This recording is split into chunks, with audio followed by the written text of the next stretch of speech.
Hello guys, good evening. Yan. Tayo guys ay bibili ng damit at saka kakain sa siumay. Yan. Titignan natin ang reaction ng mga sellers. Kung anong magiging reaction nila kung wala tayong daladalang pera at ang gagamitin natin ay credit card.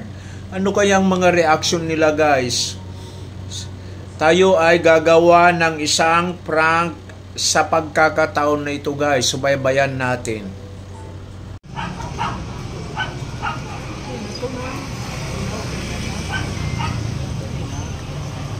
Magkano lahat to girl? 1.5. Mura lang pala. Hawakan mo. Ano ba yan? Saan ko kayo nailagay yung ano ko? Pitaka ko. Wala na, oh.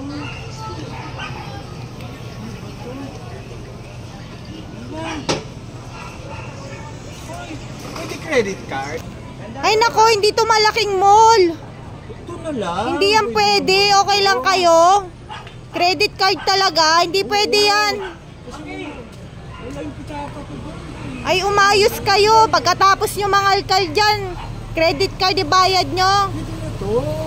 Sa mga mall lang yon. Okay ka lang? Ano na? Naku, nanggigigil ako.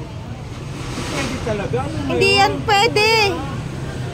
Gusto ko pa naman. Umayos naman kayo. Oh. Scam yan eh. Mga style nyo eh.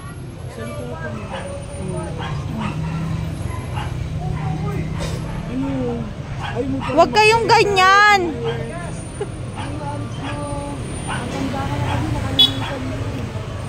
Sa'yo pala yung wallet. Ikaw kasi di ka abot nagsasalita, nakakaya tuloy. Ay, ito nga pala tayo. Ah, akala ko naman kasi scam eh. Oh, sakto pa. Yun naman pala eh. It's a prank. Ayos yan. Oh, 150 lang sarap nito ha. Teka. Ay. Wala pala akong kala ko to eh.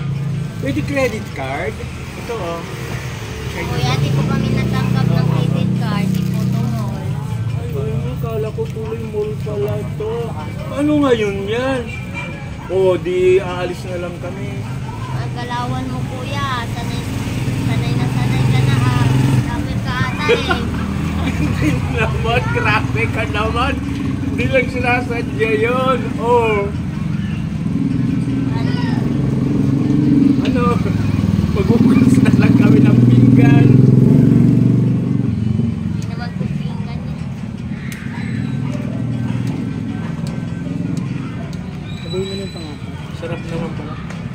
Ay, bayad ka na kuya. Bayad na ba ako? Nakalimutan mo lang. Ay! Bayad na ba ako?